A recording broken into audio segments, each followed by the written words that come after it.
On this episode of the HisViewZ podcast, we sit down with Matt Moore, also known as Puck McGruff on social media, who is a very, very sought out mural artist here in the Charlotte, North Carolina area where I am based. And we sit down and talk about a lot of interesting things, especially when it comes to the challenges of being a professional artist, actually having a business, making money off of your art or your creativity, and what it takes. It's a fascinating episode, one of my favorites. We had a few technical difficulties with the camera angle that was pointed at me. It missed focus for about 10 minutes. But other than that, we sound fantastic, and it's a incredible conversation, especially for not only other creatives, but anyone that is wanting to start their own business or get into their own career path. This was filmed also almost a year ago. This was during the test phases of the podcast, and these episodes are now releasing, and they're extremely, extremely awesome conversations that I'm proud to bring you guys. If you're an individual that is also wanting to start their own path in whatever industry you're in, this conversation will also suit you as well. So just sit back, relax. I hope you enjoy it, and please, any feedback would be amazing. Thank you for tuning in to the HisViewZ podcast. This is episode 12 with professional mural artist Matt Moore. What's going on, dude? So happy to have you here, man. I appreciate you having me. Yeah, man. Let's start out by you telling the people who you are, what you do, that sort of thing. My name is Matt Moore. I'm a full-time artist, a muralist here in Charlotte. Been here for almost 20 years. 20 years? Yeah. In Charlotte? Yeah. Dude. It's a pretty wild thing. Can I actually take these off? Absolutely. Okay. Yeah, put them on the table, bro. Yeah, I think that's a little bit. Yeah. I had that weird realization last year. I turned 36, and it kind of hit me that I've now spent as much time in Charlotte as I did Asheville, growing up in You're Asheville. 36? I'm 37. I just turned 37. What's up, bro? Gang, gang. Yeah. When was your birthday? January 22nd. Okay, cool, man. Happy belated birthday, bro. Appreciate it. Yeah. When's yours? May 7th. I just turned 37. Oh, wow. Yeah, Happy late bro. birthday. Thank you. I had no idea. You didn't really broadcast that. I'm not that type of look at me, it's my birthday type of a person. Well, and honestly, once you pass like 30, yeah, not really all that exciting after that. So just a reminder Pretty that much. you're slowly dying. Pretty much. Yeah, man. No, I'm honored to be here. I appreciate you having me. Yeah, and dude. I think it's. I've been watching from afar. I think it's a really cool thing you're doing. I appreciate that. Yeah. I me as well. Some of the murals that I have fallen in love with, I didn't even know were yours until after I met you and I met the other Matt. Yeah. So it was surreal, man. It was surreal to had gotten to meet you. All the guys on And Judd, work on something Spivey, and immediately. work on something together. And you have no idea like how big that was for me to work with Spivey and you and Judd and Clarity and Jordan and what's the photographer's name that was there? John Burke. John. Yeah, he's amazing. Amazing photographer. Awesome, That was a pinnacle moment for me. That's Even though I played a very small role, it was just like, dude, I got to work with some of the monsters of Charlotte in the art world, and it was a while. The day we were, especially out there on the tracks. Mm-hmm. I had a moment where I'm like, I'm just looking around, and for the most part, I'm always when I'm working. It's like chaos. And I had a moment where I'm like, look at my friends. That's awesome. I got the most talented friends on the planet. Look at this. That's so cool, man. Yeah. Yeah, dude. It's been quite the journey. I've been watching, dude. I was telling you the other day, it's been an absolute treat to watch you evolve to where you're at now. Thank you, man. And I mean that not just to gas you up on your own podcast, but no, I really appreciate that. I really appreciate when fellow creatives don't cut corners and do things the right way and really put that extra little things. You'll put out an edit, and just because I'm familiar with editing, like I'll be like, dude, I know he had to spend at least an hour just on that. It fucking sucks. Nobody's sometimes. going to really appreciate it, but I do. Thank you, bro. That means a lot. Especially the clients that don't know what it all entails. Which is most of them. Well, 99% of them. You know, having to first you have to analyze everything that you shoot.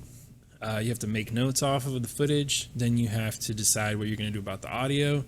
Do you need sound effects? Do you need to license music? Blah, blah, blah, blah. Then you have to decide how you want to edit it. Then comes the actual editing. Then after it's edited, you got to color it. It's a whole process, man. Well, I think for me, I've always found that filtering through the footage is probably the most, depending on the scale of the project, of course. But for me, that's always the most, because I'm OCD. It's like if I film something, I want to see everything I shot. Yeah. Because there might be just 2 seconds in this 10-minute long clip that like is necessary. Yeah. Yeah, no, I respect it, man. I really do. Yeah. We were just talking before we started about how I think film editing is one of the most underappreciated forms of art that are out there. And it's not until you start doing it that you realize. I guess it's tricky now, though, right? Technology, everybody can upload a couple clips into TikTok or whatever app they got, and it makes it seem like it's really easy. Seem easier, right. And there's a lot of applications that they'll incorporate, like the transitions that we actually, like the manual transmissions. They'll figure out a way to where you can automate any transition that you want, or you can put a LUT over anything and blah blah blah blah. But thankfully, people still recognize the difference. Oh yeah, thankfully. Right. I think that was a fear of mine when all this stuff started coming out. I'm like, man, I hope all this stuff doesn't overshadow what real filmmaking is or what real photography is. And it's it a valid hasn't. concern. It is, but it hasn't, and I'm happy it hasn't. How long have you been? I have so many questions, bro. I got a bunch of answers. How long? Let's backtrack. How did you start with what you do? You're known for being a muralist, but obviously you do a bunch of other stuff. But where did that all start? Where did that come from? So, I've often said before that I think I'm the luckiest guy on the planet, and I mean that when I say that. And there's a lot of reasons for that. I have the best wife in the world, the coolest dog, pretty rad job, all these things. Yeah. And one of the reasons that I've always said that is I've always known what I wanted to do. And growing up, I was super fortunate. Obviously everything's a bit more clear in retrospect, and I didn't get it then, but like the older I've gotten, like everyone always supported me growing up. I didn't have anybody tell me that, art's lame or you get a real job or whatever. Like my family always supported me, my friends always supported me, and so I always knew I wanted to do something with art. Then when I moved here to go to college, I was here for a couple weeks. My pops was giving me like $100 a week or something to stay in class. And, Yeah. We were drinking way more beer than that, and so I was like, dude, I gotta get a job. And so I started bar backing, and ended up working in the bar industry for almost 13 years. And so Here in Charlotte? Yeah. The first like half of my 20s was really just kind of a blur. And I wasn't really doing art. I would sort of, paint every now and then, but I had just had this moment when I was about 25 where it was like, okay, bud, if you're going to do this, now's the time. And I threw this art show at the bar I was working at, which is actually that bar right there. It used to be called Butter. Oh, dude, Butter was the shit, bro. I was bartending there. That was the first club I ever went to. Shout out to Patrick Whalen, my manager there. I told him, I said, Pat, I want to do an art show. He said, okay, what does that mean? I said, I'm not really sure. He's like, well, let's do it. And he really pushed me and he encouraged me. And my friend Carlos Robeson, who's a spoken word artist in town, we got together and we did a few paintings, and he wrote some poems to him. We had this art show I painted live. And that, in my mind, is really kind of the genesis of it all. Like, that's what started the career. I've always painted and drawn and stuff, but that was the moment where I was like, yeah, this is what I'm going to do. Forever. Wow. And so I just started taking it a bit more serious, painting more. And then right around the time I linked up with Matt Hooker, who was a friend of mine at the time, we were both buds. He moved back here from Boston years ago and started coming to this bar I was working at called Cans. And I remember Cans. Immediate, the energy was like, oh, you're cool. Yeah, you're cool. Let's be buds. And we were friends for a couple years before either one of us knew the other one painted. And so right around that time, he started learning that I was into painting, and me with him. It's like, okay, well, hey, let's get a studio together. Not even really planning on working together, but I was painting at my house and loved it, but I felt like I needed to another space. I just needed a next step.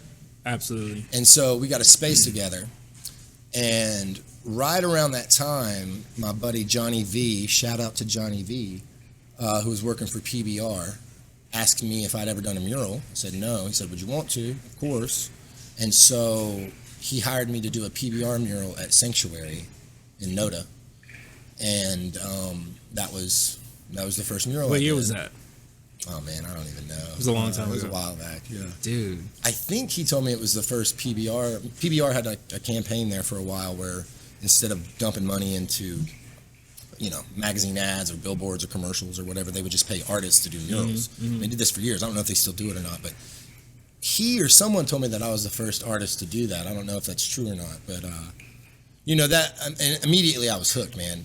It's one thing to paint something on a small scale. I love it too, but when you start blowing things up bigger, right? A couple things. One, it's a bit more stressful, a bit more of a challenge. Way more. Right? Yeah. But the reward's a lot greater too.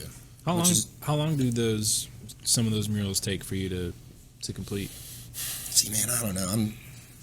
I like taking my time on them. I was just having a conversation with an artist friend a couple days ago about I don't understand why other artists like to rush to get it done, because for me the fun is as I'm making it. And it doesn't come out good when you rush it. Well, yeah, and if you rush it, you're not doing your full I usually potential. hate everything once I'm done. I'm like, oh God, I should have done this different, that different. Look, that eye was an inch and a half out in the wrong spot. Yeah. And so, it just depends on the complexity and the scale. Some of them are really quick, some of them take forever. We're about to start one in the next week and a half or two. It's like a 6 or 7 story parking garage, and I think it'll probably take every bit of 5-6 weeks. Wow. Granted, every single time I think it's going to take a certain amount of time, double it. And you're spending how much time a day? That's what I love about what I do, Sam. Is there's no routine. It's always different, right? And that's one of the things I'm grateful for, and why I consider myself so lucky. Is the office is always different, the environment, the people, the subject. It's always different, and so, I don't know. I know this. I know that whenever I think it's going to take X amount of paint or X amount of time, add to it. Right. At this point, I know that. I like how you have this approach where nothing's really scripted, nothing's really set in stone. You're still, even though you're making money off of your art, you're still an artist at a core, where you are, hey man, I'm gonna work when I'm motivated to, when I'm inspired to, not I'm gonna work because I have to. Even though it's kind of like, yeah, there's probably a deadline, if any, or you have to complete it or whatever the fuck. You're still kind of doing it on your own time. Is that an accurate? Oh yeah, for sure. There's obvious times where you gotta saddle up and get it done. But, absolutely. It's a tricky thing. I'm sure you're in a similar boat. Like whenever you take what you're passionate about and you make it a job. For me, that's been one of the things in my life that I've tried to treat very, very tenderly. I think it's the idea of art becoming not fun. It's probably like the scariest thing I can think of. Wow. And so to be able to make money, fulfill obligations, make clients happy, do all these things, but also feed your creative soul at the same time. That's where the dance comes into play. And so I really kind of break everything down into 2 types of jobs, right? There's like money jobs, which are going to pay for the bills, and then there's what I refer to as legacy jobs, which are what I want to be around after I'm gone. And the goal is to make all jobs legacy jobs, right? Correct. And so I'm in that transitional phase of my career where, I've turned a lot of jobs down in the last year or two. Isn't that the most powerful feeling? It's a good feeling, man. It's you feel like you're in control, right? When you reach that point, it's not always like that. You reach a point to where you can start doing that.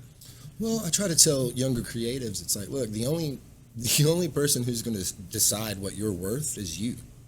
Facts. You can't let anybody else tell you what your art, your creation, your time is worth other than you. And so to establish that, one, you have to provide a product that people want, and two, you have to, sometimes you got to tell people no, sometimes you got to put your foot down. But yeah, it's always different. It's always different, and I'm very grateful for that. Yeah, I agree. It's kind of like how I tell some of the people that I've mentored in the past that you are being called by X client because they already value your work because they're inquiring for it. You already have the upper hand. The second that you start saying, well, what's your budget? Or they come at you like, hey, can you help me out here with this and this and that? One, you don't want that kind of client. But right. Two, it shouldn't be like that. If they are attracted to your work, obviously there's some value into it, and then you set the parameters of what that value is. 100%. And a lot of artists struggle with that because we're artists. We're not business people. We're not business. It's a weird thing to quote people. Absolutely. Because the reality is, Sam, and you tell me if you feel the same way, it's like, I would be doing this on my day off. Correct. Right? Like, if I had a whole week to do whatever I want, damn, I'd be doing what I do for a living. Like, how cool is that? It's the coolest thing I can think of. Yeah. Yeah. I mean, just yesterday I went to go shoot with a model that she's out in Winston-Salem. And it was a last minute thing. There was no money involved or anything like that. It's just kind of like, I need to go do what I love to do for no reason, just because I want to do it. And I didn't even take like the best camera I own or the best lenses that I own. I took the camera that I used to go travel with. Right. And we made fire. It because you in the headspace. Yes. You were thirsty for it. Correct. Right. And I came out of it more inspired to do the work that I'm getting paid to do and all that other stuff to get back on track. I'm like, cool, I got it out of my system. Got it out of my system. Let's move forward. That's awesome. Yeah, man. It's like I've been trying to teach myself piano for the last year. Oh, dude, I want to learn piano. Guitar and piano, that's what I want to do. I'll tell you right now, man, one of the things about being a creation, right, and creating things and being a creator, I really don't think that there's any other form of gratification that can even match what it feels like to make something, right? To take nothing and spend hours, days, weeks, whatever, on taking nothing and making it into something. Like, for me, like, that's the greatest feeling in the world. And with music, and one of the things why I love music so much is that gratification comes immediately. Yes. Right? Like, to edit a video or to paint a big mural or whatever takes time. You can sit down with a guitar or a piano and boom, art is happening in the moment. That's correct. And it's addicting. And I got this piano for the studio, and just because I needed another outlet, right? Like, I feel like taking breaks from visual art and trying to teach myself this other form of art has only sharpened the blade in every that's interesting creative avenue that I want to pursue. But it's also I think it's necessary to make things and to do, as a creator, to create things just because. And I was just having this conversation with a couple fellow artists the other night. We were arguing about a couple things, and my buddy kept saying I should do this and this and this because I would make so much money. Because I've never done prints, and I like that I've never done prints. I don't have a website. I still don't have business cards. I've never applied for a grant. I've never applied for anything, right? Yeah. And he was like, dude, you should be doing this and this. You'd make so much more money. And we went back and forth for a little while, and I was like, hey, bud, look, it's not until you understand this that you're going to understand me more. Like, I don't do this for money. And that's the difference, right? And I try to tell younger creatives, like, if you're only doing it for money, you might have like a sweet little ride, but it's going to be a sweet little ride. I feel like any true artist or creator that has any type of longevity with their career is doing it because they love doing it and not because it's a quick buck. I think that's where I struggle with, man, because all this sort of fell on my lap. So I was a personal trainer. That was one of my side gigs. Hey, man. Yeah. I need to get in shape. Back when I used to work out. But I was a personal trainer on the side. I had a corporate gig. I was in a cubicle 8 hours a day. And then I did security. I did bar security on the weekends. So with the fitness thing, I bought a camera to do YouTube stuff. Ended up using the camera for photography and just stupid shit. Doing this outside of I'm like, man, stuff, this is cool. I think I can make some money off of this. So that's kind of how it fell in my lap. I never in a million years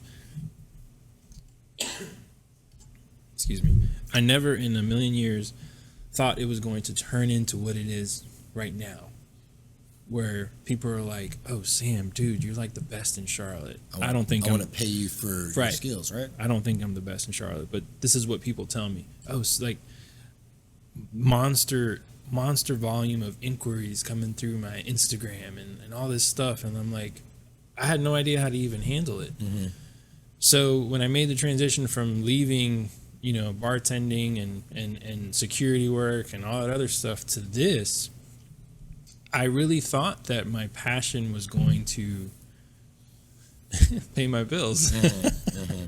So what started happening was I was overworking myself. Burnout came in. I didn't know it was burnout, but it was there. And I was literally working off of fumes, working off of burnout. And it came to the point where I was like, I don't want to do this for money, but I don't want to do anything else. Right. Oh yeah. So you come to this fork in the road as an artist that's making money off of your art. Where do I go from here? And this is where I feel like a lot of artists struggle. They don't know how to manage. They know how to manage the art side, but they don't know how to manage the business side. And until recently, I've learned that you can still pay your bills without sacrificing so much of yourself. Because that ultimately, whatever you're getting hired to do, you're giving a piece of yourself to your client, right? If you're doing that too much, you're gonna have nothing of yourself left for you, right? Yeah. So, man, I struggled with that I still do. That's why I think we all do. Yeah. There is no perfect scenario. You know what I mean? Like I've been doing this for a while, and I've got a pretty decent thing going on. I still do jobs that I don't necessarily want to do. Right. I think it's important for artists to understand, certainly like emerging younger artists, that, one thing I've noticed with these younger generations is everybody kind of just wants the easy way in, or the easy way out, whatever.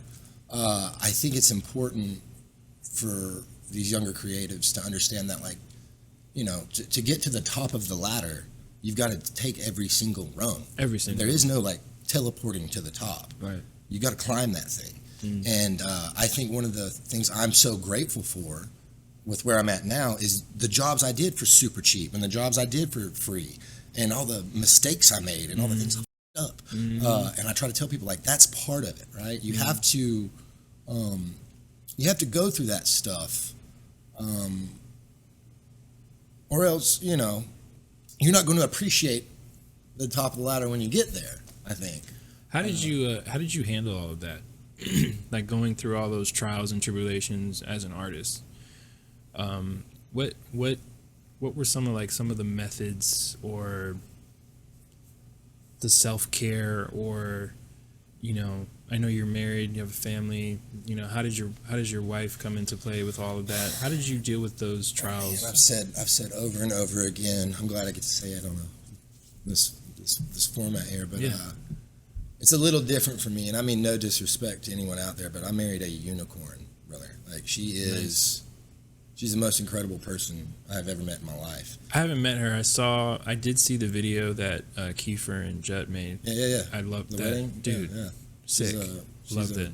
She's a poised, elegant, mythical creature, man. That's awesome. But I tell other people, it's like, because here's the one thing that is a fact.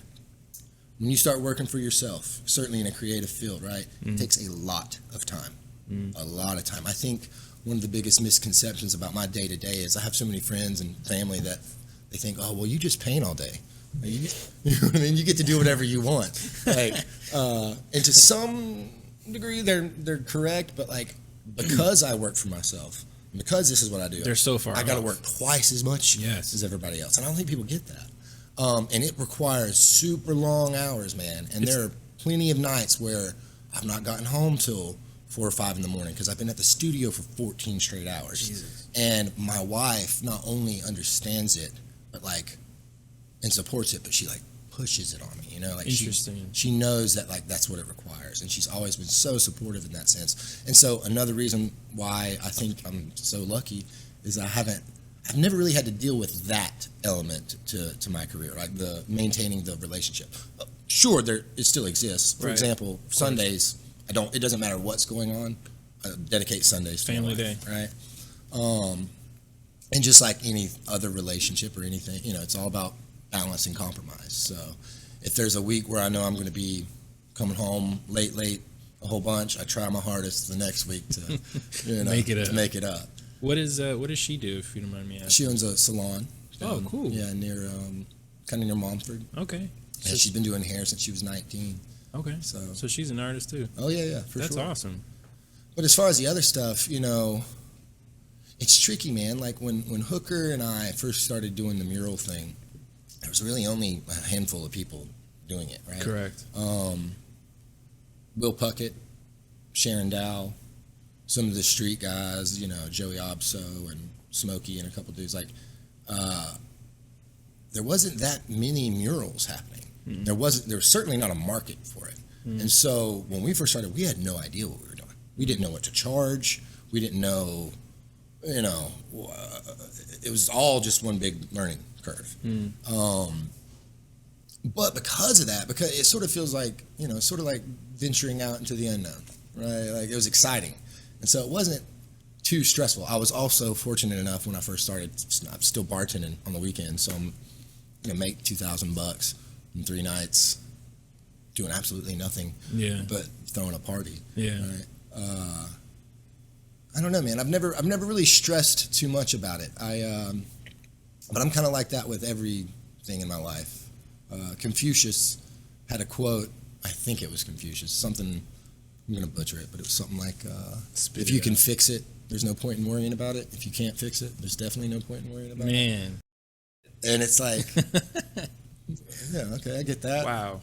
That makes so much sense. If something needs handling, handle it. And if it can't be fixed, then don't, what can you do? Anything. Move on.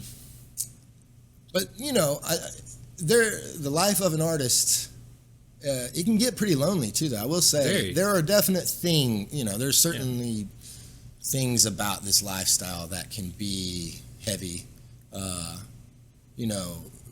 When you're someone who's creating something and putting it out into the world, you're opening yourself to judgments from everybody, right? And everybody wants to judge everybody. I mean, look at, and it blows my mind. Look at people like LeBron James. None of us know LeBron James. Nope. And from what I see, he seems like a pretty decent dude. But people hate this guy. Of course. They hate him. Yeah. They want to rip him apart. Any celebrity, and that's a thing about human beings that I've never really understood. It's the internet has a lot to do with that. Oh, of course it does. Because most of those people wouldn't say those things. You wouldn't say that. None. 6'11", whatever. Absolutely not. He's a monster, bro. Monster. He'd kill you. He's a monster.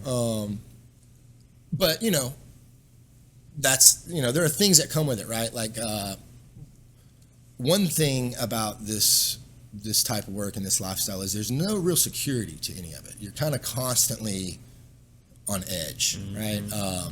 But there's the trade-off, right? You could go work a corporate job, 9 to 5 for someone else, and you have that, with that mundane kind of sterile, whatever, there comes stability, and money and benefits and 401ks and dental insurance and all that stuff. Then you're giving away a lot of your freedom. Right. Well, and that's what it is, man. I'm really into duality, and I think that all things exist because they're in opposition with an opposing force, and you don't get one without the other. And so it's like there's the trade-off. But my life, for example, it's like over here I got all these great things. I get to do whatever I want all day. I get to do what I love. I don't have a boss, blah, blah, blah. But I don't have that stability. I don't know necessarily when the next paycheck's coming in, and then there's all these other things, the hours, and I think it's important for people to know that before you really pursue something like this. You got to know that it's not always going to be stress free and rainbows and butterflies. It's going to get dark at times, and it's going to get stressful at times, and but if you persevere and you stay on course, like it'll get better and better and better and cooler and cooler. And that I am a living testament to. Like I can tell you, if you young creatives out there listening, keep your feet moving. If there's anything I want anybody that's listening to take away from today, it's eyes up, head down, feet moving, don't stop. Not just people listening, I'm listening. Right, hey, man. And know that, I mean, you can be lonely, dude. You can be real lonely. I'm a people person. I love people. People are my most favorite thing in the world. It does get lonely, man. I mean, not just the countless hours of like editing and pre-production stuff and just being in your own head all day long. Like when you see and when you see other people out doing vacation and all this other stuff, and it's like 2:00 in the morning and you're working on a deadline for the next day. I had a bunch of friends go out Friday and Saturday night that I haven't even responded to yet, right? Because I had to work until 4 in the morning. Yeah. I get that. I lost. I don't want to say lost. When I first started, I quickly realized, one, the people that I had in my life, what they served in my life, who they really were. And 95% of them went away because these were people that I was partying with. These were people that were just around me just because they wanted somebody to be around them.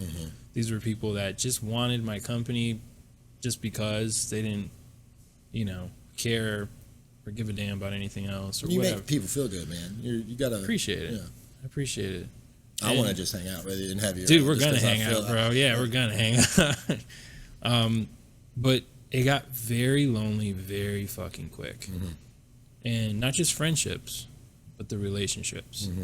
When I started doing this,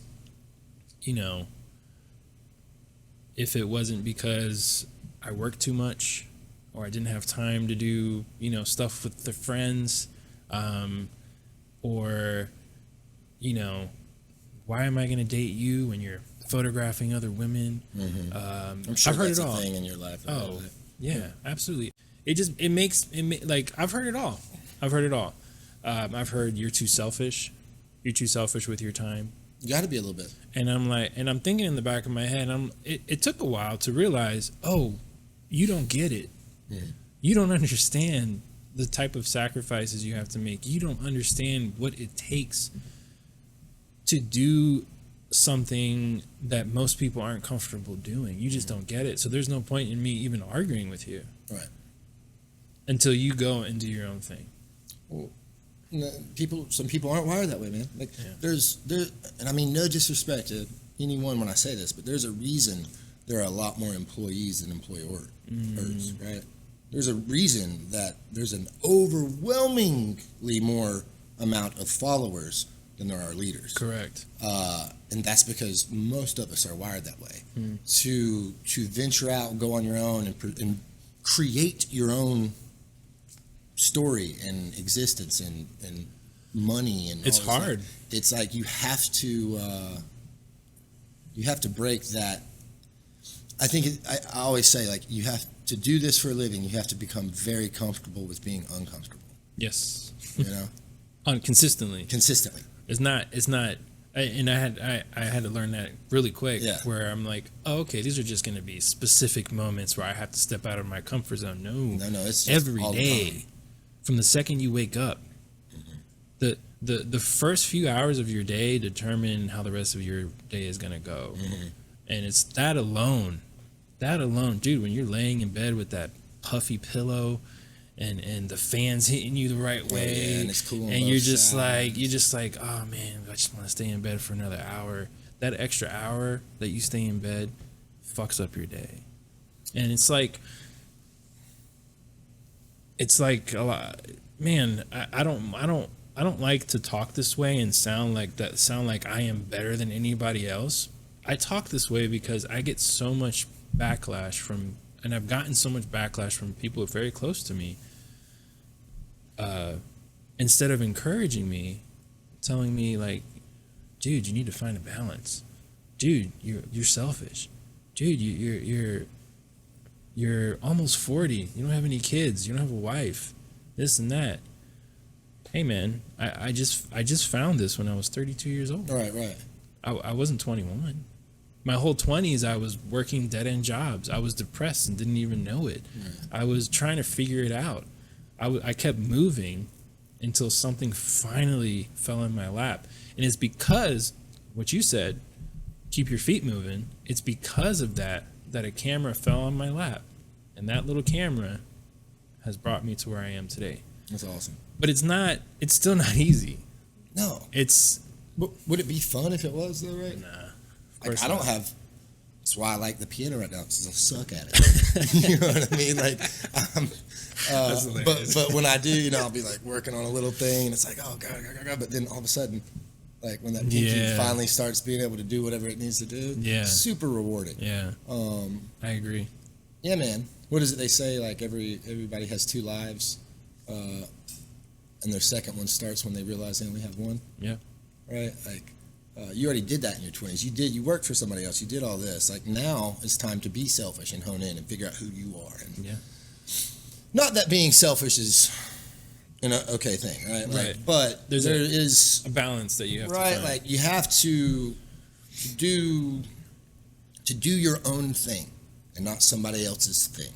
Requires a small amount of not only selfishness but ego, and in healthy ways. Like, I feel like, you mentioned the word ego. Everybody always has like this negative kind of approach to it. It's like, I talk a lot about, for me, like, I talk a lot with people about letting your ego drive a little bit, right?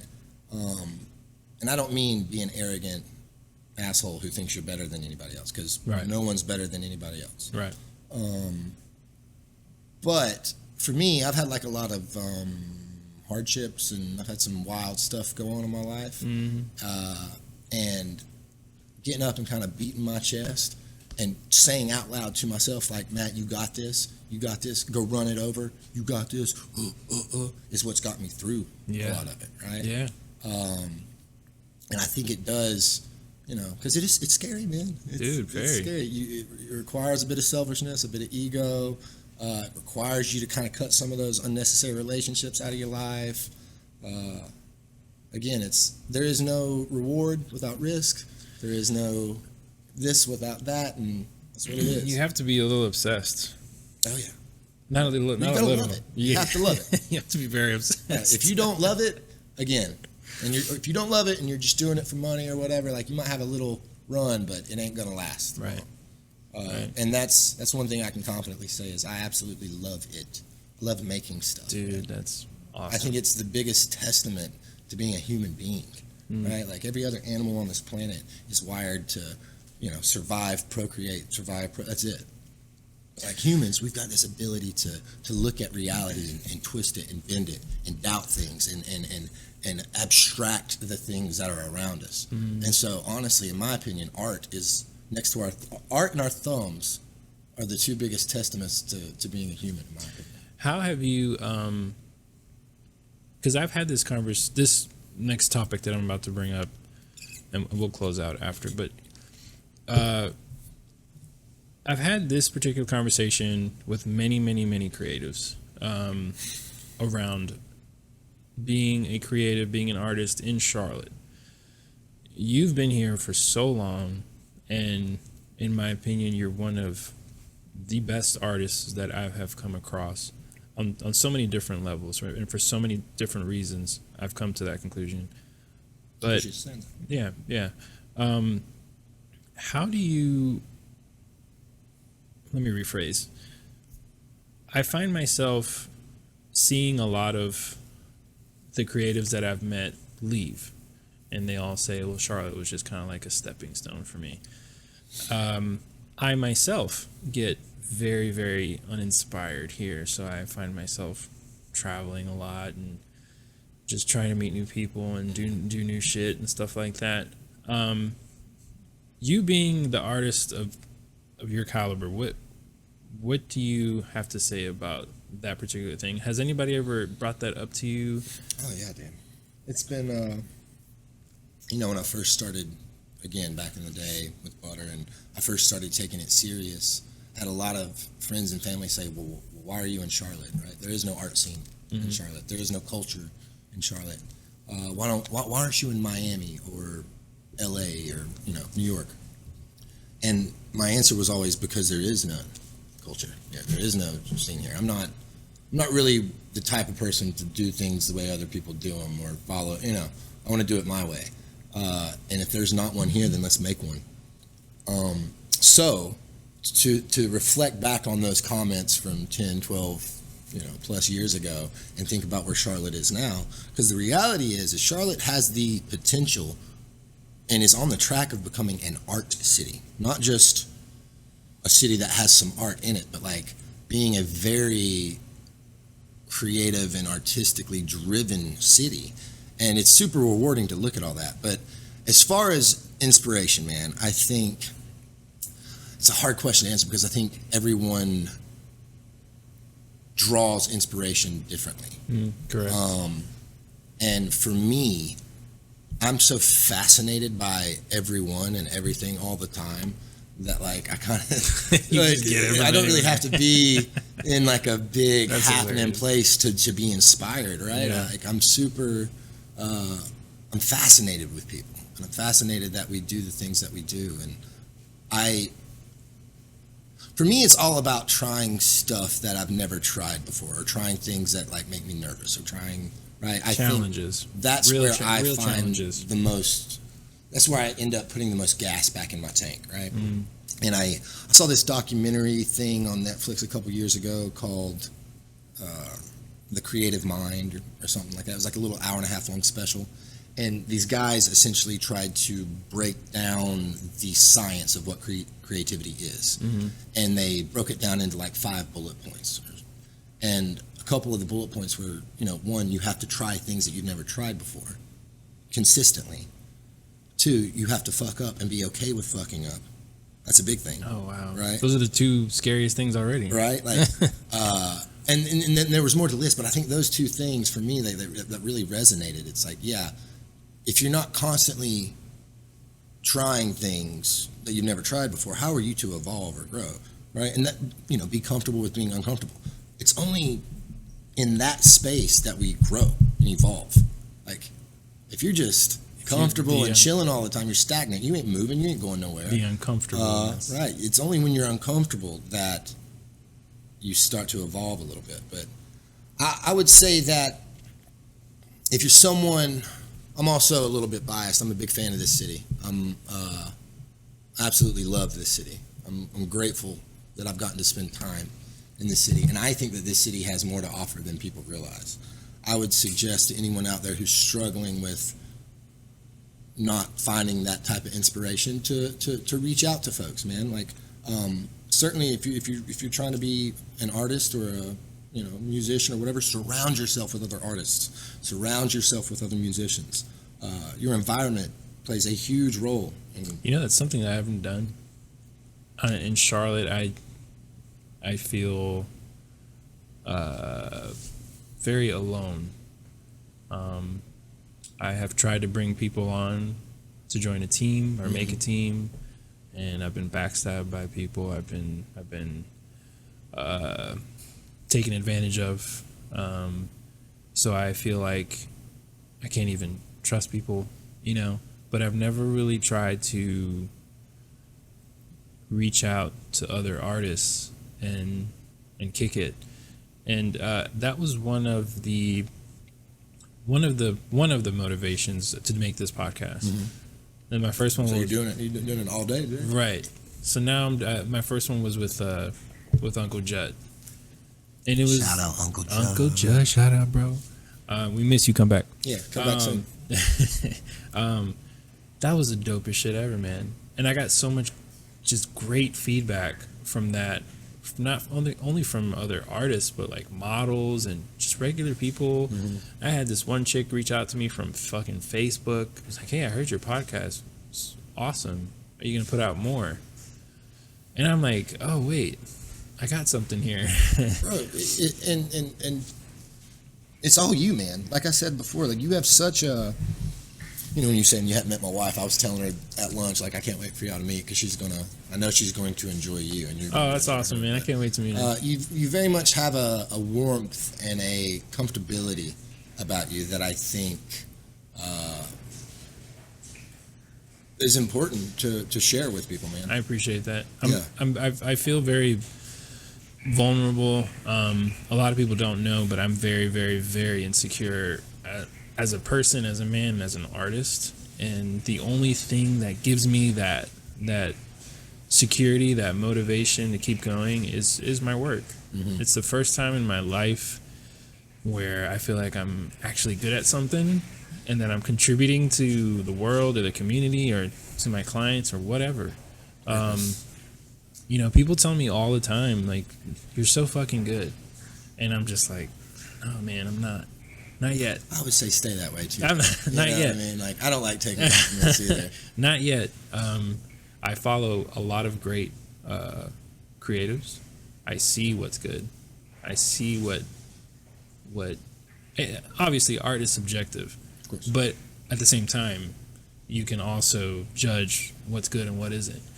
And those guys and girls that are doing the damn thing, that are high caliber, that is what I'm like, that's what's good. Yeah. But if it does feel good for people to say that. It's just it's always nice to get compliments. Yeah, I don't feel like I'm there yet.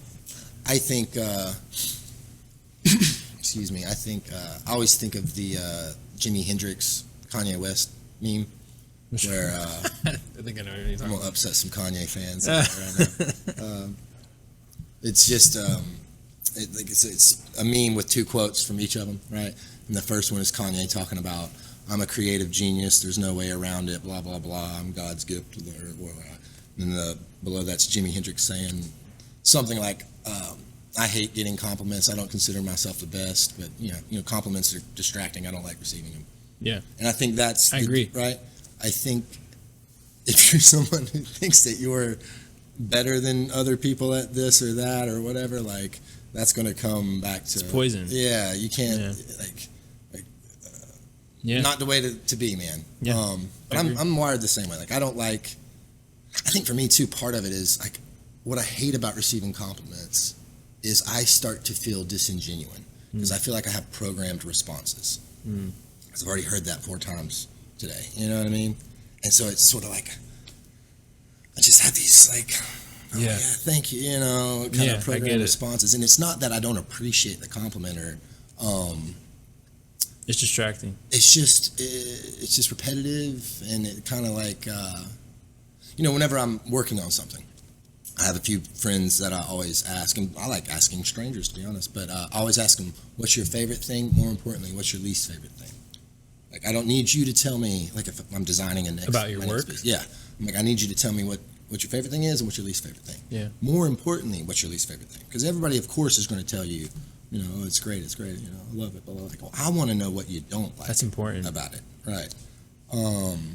That's really important. Super important. Because it separates you from being an artist to being a professional artist. Because you're you're recognizing that it's not just about you. I've never been that artist, right? The artist who paints or draws because I have all these feelings that I need to get out or whatever. Like, again, I'm fascinated with people. People are my most favorite thing on the planet. That's awesome. And I don't. For me, sure, it's dogs. I do it for me. For me, it's dogs. I mean, I'm a big fan of them too. I had a little puppy in the studio 2 days ago.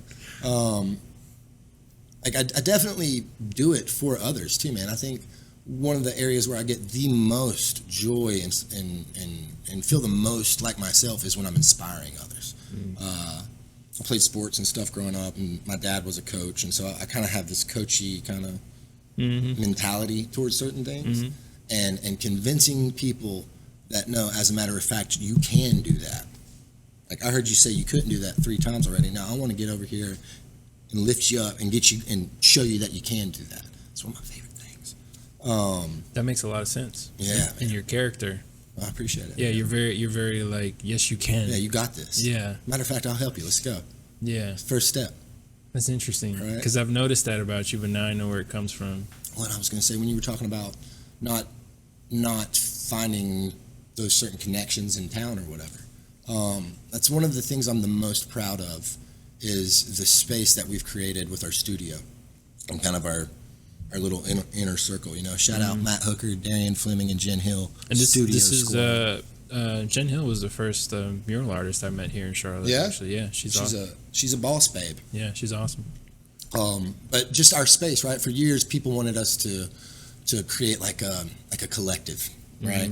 And where we had this thing where everybody can kind of come in and out, and I was always super against it. Like, I don't want to create one umbrella thing that we're all under. I think our own individual identities is super important, but I definitely want to have a space where creatives can come in, talk about things, vent, maybe put a little paint on the wall, play a little music, and feel comfortable, right? And so the reason I bring that up is stop by, bro. We're always there. We're always having a good time, and I promise that we can light a fire if we need to. Awesome. Yeah. Appreciate that. Appreciate you, man. Dude, we're going to close out. I could talk to you all day, bro. Yeah. Thank you so much for coming on here. Thank you for doing this. I think it's really important what you're doing, and I'm honored to be here. Yeah, man. Where can I know you say you don't have a website or anything like that, but where can people find your stuff? A mystery. Well, earlier, just drive around Charlotte. You'll see it. That, like, you saw some pieces and you didn't know they were mine. It's like, yeah, I don't doubt it. I've gotten this bad habit of just not signing things.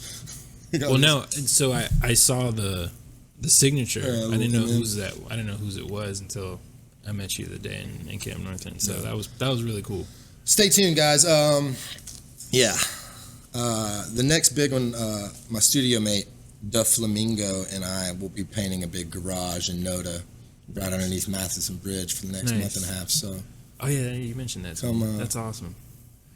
Come throw stuff at us. Nice. We'll be there. Nice. I will tag his stuff on my Instagram. If you guys want to go check him out.